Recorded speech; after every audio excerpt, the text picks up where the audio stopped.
G'day folks, how we doing? Welcome back to me, Scotty Talks MUFC. Yep, I'm sorry I've not been able to face the camera since Thursday night, just because I was so annoyed. Now I know it's not your fault that I was annoyed, it was just the team performance. Now I've been weighing it up, who am I more angry at, the team, the board, the manager? Where do I start? Well, because it's all about Man United, so I'll have to start with the football. Now, before I get into the Wolves Man United preview, I want to just clarify a couple of points from Thursday's game. Now, we had a perfect chance to go 4th or 5th, and we blew it once again. It was the same the week before against Everton. We did the same again. Now, if someone said to me, when they looked at our last 3 fixtures, what was the banker? I went for it. I said we'll beat Everton 3-0. I thought we'd have lost to Crystal Palace and we beat West Ham. None of that's happened. We lost and played badly against Everton. We got out of jail against Crystal Palace because, let's be honest, 2 free kicks. How Bruno got this? I'm still puzzled how Bruno got the assist for it, because I've had loads of Man United fans clipping all this thing about Bruno, how great he is. He's got so many assists and this and that, and he's better than Paul Scholes, and he's got more assists than Paul Scholes. The only thing I've got to finish with that conversation is Paul Scholes won 11 championship medals. Bruno has 0. He will finish with 0. Unless he goes to Al Hilal or Al Nassr and he wins one there. He's never going to win one in the UK. Why? He's not good enough. And one of Paul Scholes' biggest attributes was that our guy doesn't have, our current captain doesn't have. Paul Scholes knew when to play it long, when to play it short, when to up the pace, when to calm the whole thing down. This is a guy, I'm not bothered about his assists. Paul Scholes never took penalties, never took free kicks. So this guy takes everything and gets most things wrong. Let's be honest, he gets most things wrong. So I want to side with Paul Scholes, who was a generational talent. I mean, it says it all when the likes of Zidane, Xavi, Iniesta saying the best player they've ever played against, and who's the one player they wish that played with them, and they all say Paul Scholes. No one is ever going to mention Bruno. No one is ever going to mention Bruno to be in that same quality and calibre of midfielders, because he's a nobody. And it sounds horrible, but he's not even in the same bracket. He's just going to be someone, when we watch the highlight reels and he scores a goal, because we're going to forget about him. Where Paul Scholes, everyone knows, every team knows who Paul Scholes was.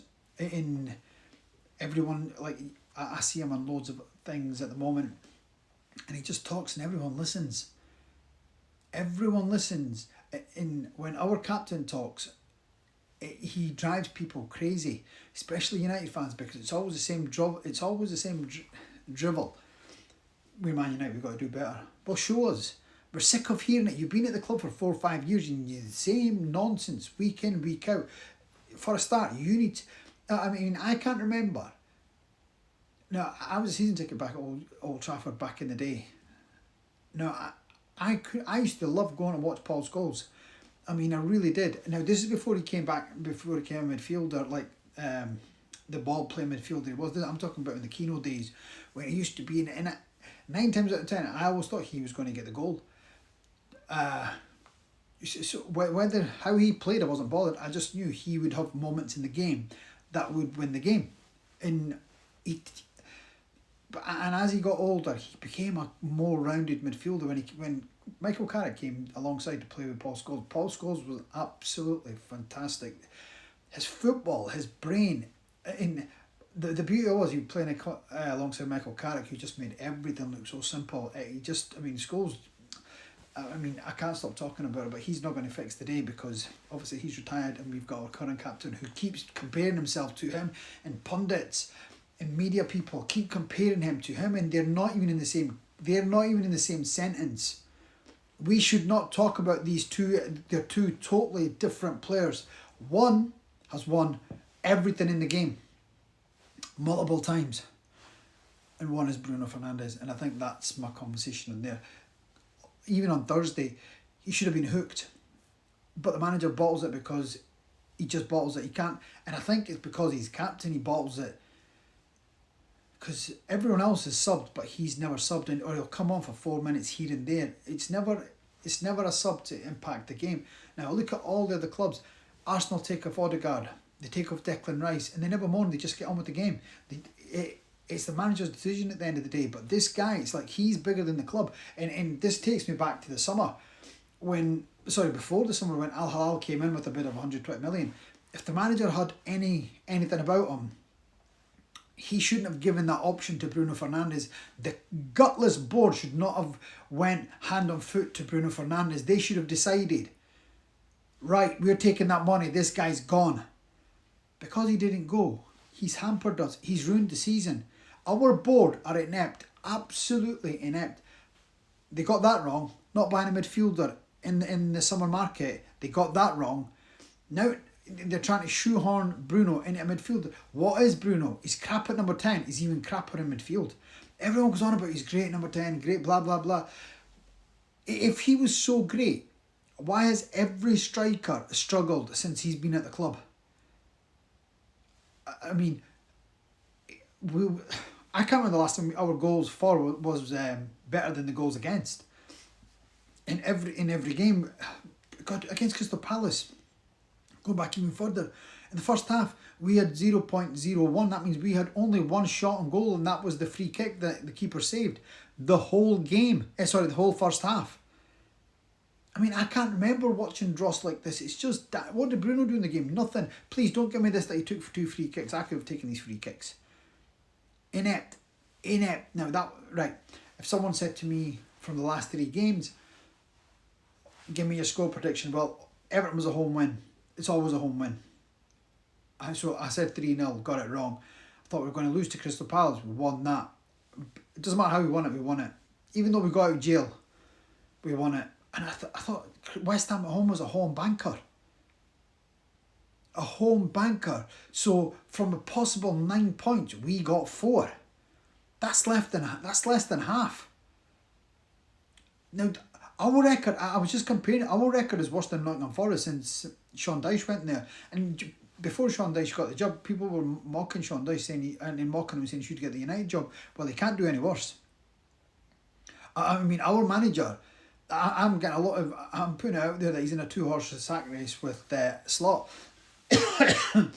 Because now there's a manager they won the league, they spent almost 500 million, and they're scoring goals. They because of Mr. Van Dijk, who thinks he's the best player. God, he does really fancy himself thinking he's the best player. Nowhere near he's in the same conversation as Rio Ferdinand. So let's just close that there and then. But they've got Van Dijk at the back, so I'm glad when he plays because everyone else is like, hey ho, he's playing. We're going to win today, or we're going to at least get goals. But Van Dijk does the talking. Slot doesn't say anything, but the media doesn't say anything to me there. And is it because he doesn't talk? Our guy can't shut up, and he's always protecting the board, and he's protecting A and B. He's always protecting people, but the media are tiptoeing around him. They're never asking him the main question. Now the biggest question is, going back to Thursday before I get on to Monday's game, his subs again cost us the game. I mean, we weren't in direct control of the game. We weren't bossing it like a team should be bossed, but we were better than West Ham. And that, I'll tell you what, that midfielder Mangusa, I think he was called Mangisa, I can't remember what he's called, the guy who scored the goal. Now there's the midfielder, he told how to boss the game. He was West Ham's best player, and along with Bowen, but he smashed Bruno and he smashed Casemiro because he's got legs. These guys can't run. They can't run. Where he was just running rings around them. He was causing carnage. But anyway, so our subs in that game. This is what's really puzzling me about this manager. Why can he not make in-game management to go and win the game? But it seems like he always does things that are going to annoy people. I.e. Dallo for Dorgu. That was Dallo's best game in probably 2 years. And why was he taken off? I don't get it. As soon as Dorgu came on, in the first 4 minutes that he had 3 touches. One went straight out for a throw, and the other one he hoofed over the bar, and the third one he fell over the ball. And then down that side, West Ham were all over them. All over them. They just kept getting past them and round them, and it was just dire football when Dorgu came in. Then to top it all off, now this for me tells me that this manager's not got a clue what he's doing. We needed someone to hold the ball up. So the manager thinks, I'll bring Mount on, take Xerxes off, and Mount. He wants Mount to go up top, hold the ball against two Buffalo defenders. Beast mode defenders. Like, that's going to happen.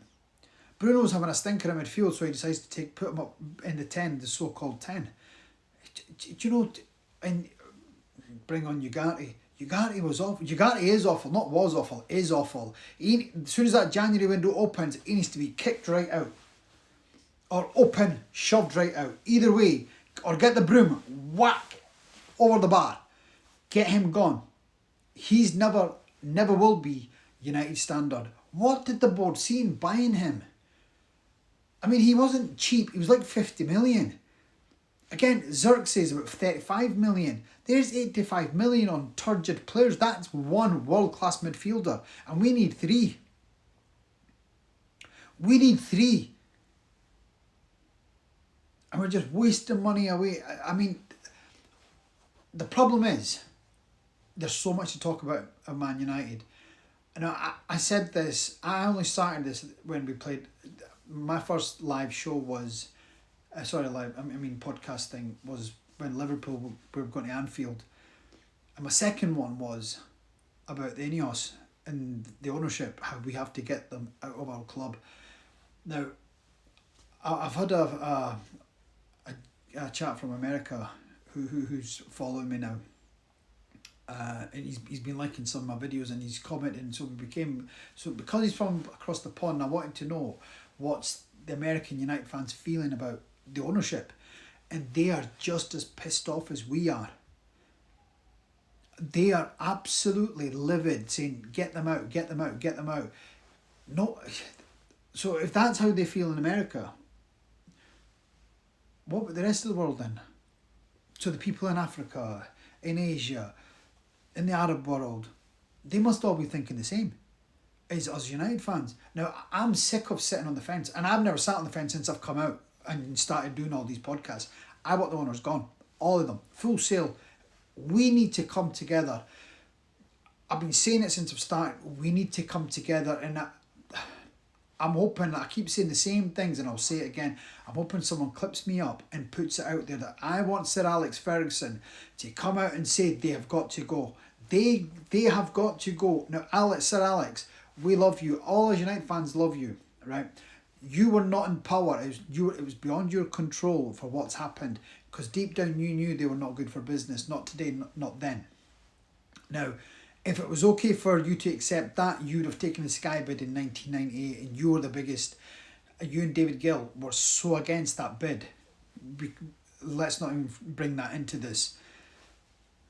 And the fact that, but we want a PLC, then we became a PLC, and when you're a PLC, the managers can't control it. It's the stock market and the FTSE, so you just have to go with the flow. But when you're putting £500 million borrowed on a club, that this was in 2005. Check the madness. So they put 250 of their own money in, borrowed 500 million, repaid £1 billion of interest. £1 billion of interest. The debt is now £1 billion. The debt at our club is £1 billion. So, and they've been taking money out of it wherever they can. Ineos gave them £1 billion, and they've taken it away, spent it all on themselves, divvied up in the family. This is an ownership that only put £250 million of their own money into this club. Yet look at their greed. Look at the greed that they've taken out. Man United Football Club has refinanced all their loans. The money that's coming up, that is like 60, 70 million pounds a year. That's one world-class player every year. They've been here 20 years. Fergie used to come up with all this drivel. Now, I love Fergie, because not just because he was a great guy, and he is a great guy, and he's from Scotland and all that. They ruined Fergie. Fergie used to come out and tell us there's no value in the market. When he was going for the likes of David Silva, and we couldn't buy them, the Sergio Agueros, the Yaya Toure's. Sir Alex didn't want that. He never wanted to go to the board and say no, and then be told no, you can't have him, and then he had to go and get the likes of Gabriel Obertan and get Michael Owen on a free. Ante Valencia, we've just sold Cristiano Ronaldo for 80 million, and we're buying in Michael Owen on a free, Valencia and Obertan to replace Ronaldo. What an insult to the club, to the fans, to Sir Alex. It's just an insult. And that all stems back to the owners, because had these owners not been here, there is no way, cat and hell's chance, that Sir Alex would not have got these players that I've just mentioned. Not to mention Torres, he would follow Torres as a kid. And there's been so many other ones that got away because of our inept board or the refusal of the board giving Sir Alex the money. And the only reason I genuinely believe, and I know everyone says that Sir Alex, he had his time. If Sir Alex knew he had money to burn, or he was told he was getting 200 million a year, there is no way, not in a cat and hell's chance, he was going to leave Man United, because he would have gone, right, let's get ready to party. I'm at the top of the tree. I want to stay here. Since he's gone, the owners, the managers, and all the circus that's gone on inside and outside Man United, it's all because of the owners. It's all because of it, and they have. This club that was built from the ashes to be the top of the pile is now back on the floor again. And it's with this ownership, it's just going further and further and further. We are so far away from being a top club. And the crazy thing is, all these other clubs, to become great, followed Man United's role model. They followed Sir Alex's mantle. And they look at City. City have dominated for the last 10, 15 years. Liverpool are back up there because they've taken they've taken a leaf at Sir Alex books and copied that mantle. And where are we going? We're lost. We've an ownership who hides behind the manager. This manager would not, if this manager was at any other club, he would have gone. Liverpool would have sacked him, City would have sacked him, Arsenal would have sacked him, Aston Villa would have sacked him. And let's not talk about the likes of Nottingham Forest and Tottenham, because that's a different talking point altogether.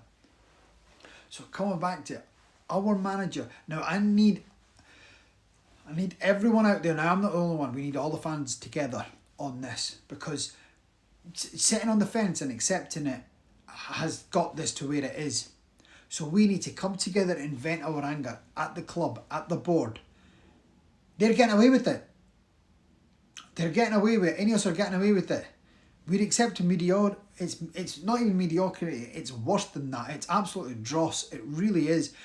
Fans are coming from all over the world to watch this game, to watch United play, and they're going home lost, disgruntled. Now, United are not entitled to win every game. I get that, and I can accept that. But we expect more. We don't expect our manager from winning a game, he wants to throw it away, which I find crazy. And like I said, he came out saying, I play 3-4-3. No, you don't. You play 6 at the back. 6. And we're still hemorrhaging goals. It's unreal. If we put 6 at the back and we stop leaking the goals, I could say, yeah, it's working. It's not working. Clearly it's not working. So why are you accepting it? Change the formation. Now I'm hearing the players are coming out and they're hating the managers. It's too late. Do the talking on the pitch. I'm sick of people talking behind the back. Do your talking on the pitch. Now, please, let's come together. It's time for change. Change is now. The longer we leave it, the harder it is and the further away we're going to get from it. We had Sheikh Jassim at the table. Whether that materialised or not, but he was at the table. Now, for Rio Ferdinand to come out and call it how it was, he wouldn't have done that if it wasn't genuine. Sorry, just excuse me.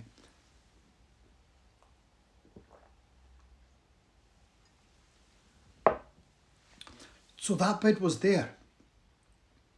And even if it wasn't, someone else would have come out of the woodwork. This is Man United we're talking about. It's not Norwich City.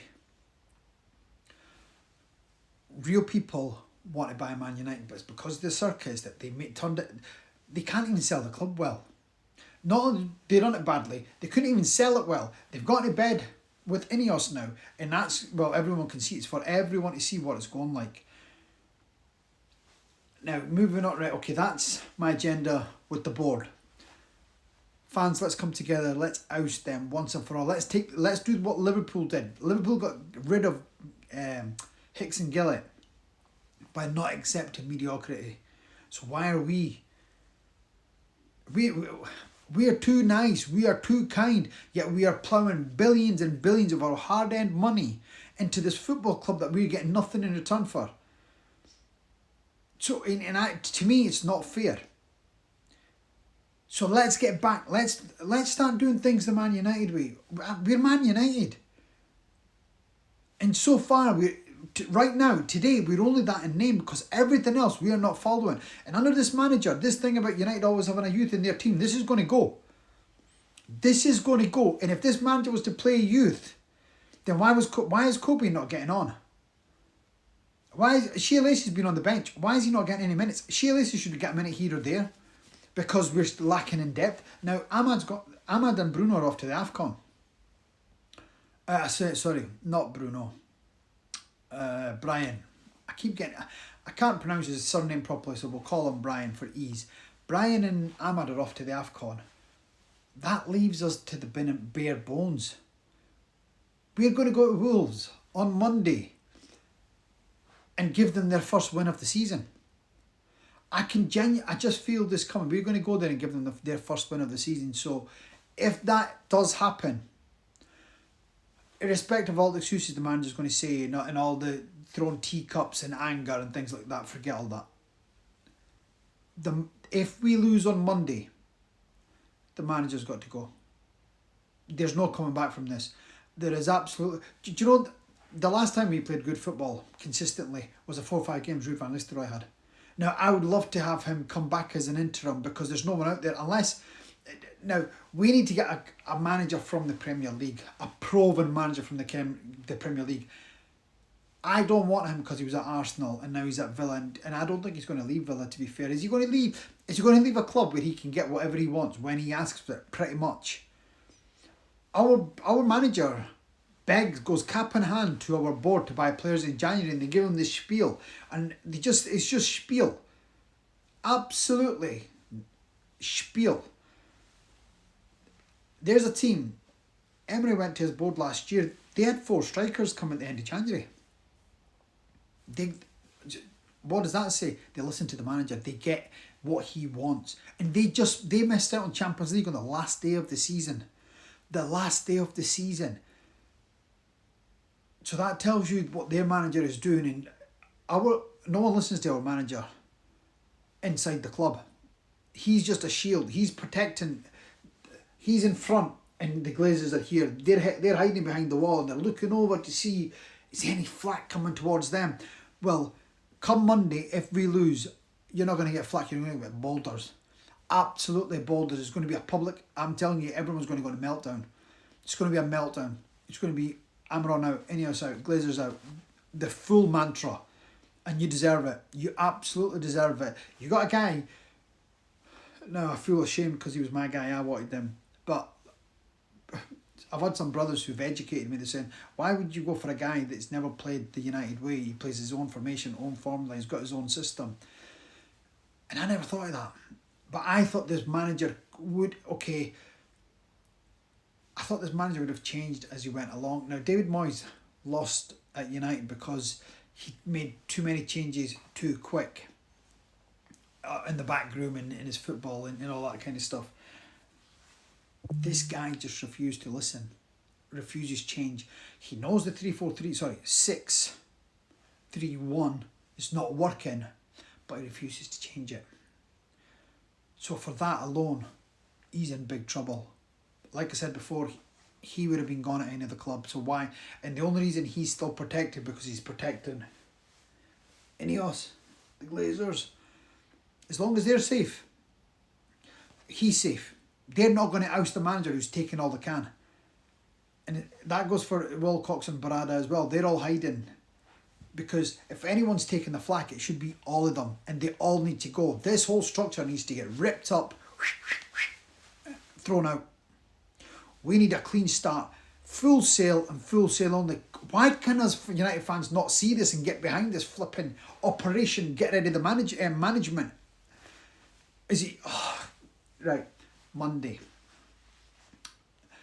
The good news is that Liverpool got a draw today. Now, they got a draw from a win. I'm happy with that. I was over the moon with that.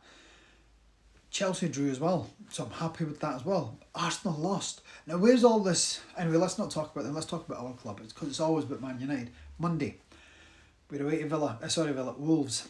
8 o'clock kick-off at the Molineux. To be fair, the team speaks for itself. God knows what he's going to put out, but do I see us winning the game? No. And if we lose the game, we've got to turn the heat up on the manager. And not just the manager, the board, because they will sink us. They've already sunk us. We'll be drowning. We can kiss, as far as European football, we can kiss it goodbye. Under this manager, it's not happening. Newcastle have gone past us now. Tottenham have gone past, I think they were already ahead of us actually, but they've gone past us now anyway. We're down to about 12th or 13th. I might be even further down that if, I don't know who's playing tomorrow, depending on how the games go tomorrow. We were going to make changes. We were going to see improvements. Today we were going to cry, but tomorrow it's going to be better. Well, I'm sick of the excuses. I wish, do you know, under Fergie, when Fergie first came, there was a guy who came out of Old Trafford and he had that same old excuses. Bye Fergie kind of thing, banner, big bed sheet all over, and that guy became famous on the back of it. God, could you imagine if he had social media back then? He would have been a legend by now. Well, he still is a legend, but he would have been viral. God, it would have been insane. Why can't we get one out for this guy? Because this guy, he said to us when he came, I'm going to make us great again. The only thing he's making us great at is losing records. Accepting mediocrity, accepting bad football. His in-game management is a joke. A joke. He's the ultimate choker and he plays coward football. And that stems from the top to him and the players as well, because they're not playing for Man United. Are you having a laugh? They play for Man United, putting in performances like that. Now, I would love to see Cunha play well, because he's going back Wolves and I don't want the fans to turn on him. But for him to have a good game, we have to start dropping Bruno, because they two can't play together. In fact, who can play well with Bruno? No one. Just rest him. I'll tell you what, manager, I'm calling it out.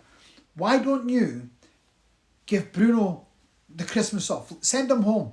Send him home early. Let him go to have a big, long, festive break. Or send him to Saudi where he can see which club he wants to go and join. Let's play with Kobe and Casemiro for the next fixtures, the fixtures that are coming up for December. And let's see where we go for that. Because I'm telling you now, we're not going to do any worse. If not, it's only going to be better. Why? Kobe plays the right pass. He knows when to pass. And it's all about the right way to pass. And the way this guy plays football is... It's crazy why he's not... why is he not playing? If you remember a couple of years ago, the goal he scored at Wolves, after we were up 3-1, missing hatful of chances, they've levelled at 3-3, and then out of nowhere, Kobe's done his magic, and he scored an absolute worldie. To be fair, has Bruno ever scored a goal like that? Just put it out there. Has Bruno ever scored a goal like that at United? I can't remember it. And one is a game like that, when we really needed it. I don't recall that. And I'm scratching my head. So that tells you that. Drop Bruno. Please, for heaven's sake, drop Bruno. Hopefully, again, Delit. Yeah, we're going to need Delit, because they've got a big powerhouse up front. And then it's going to be the same team more or less. God, I'm that out of sorts. I have no clue what team he's going to play. No one knows what team he's going to play, what formation he's going to play, because it's just the same every week. No one knows. It just feels like they've never played together, and he just throws them out and there they go. Right, this was only going to be a short video, but this seems to be happening more and more. I need to cut down. But I didn't make one on Thursday, so I'm trying to squeeze Thursday in, as well as talking for Monday and everything else thrown in with it.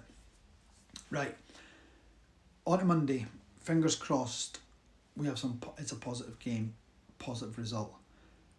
But if it's not, we have to up the heat. We need to turn on the tap, full sail. We need to start over Christmas. We need to start our next home game. I think it's at Bournemouth or Brent. I think it's Bournemouth. We need to go absolutely crazy. If not the one after that. I know Newcastle are at Boxing Day. Newcastle's Boxing Day. So we just need to go absolutely hell for leather now, because these owners, and they've turned this club into a joke. Now we need to stand up and take this.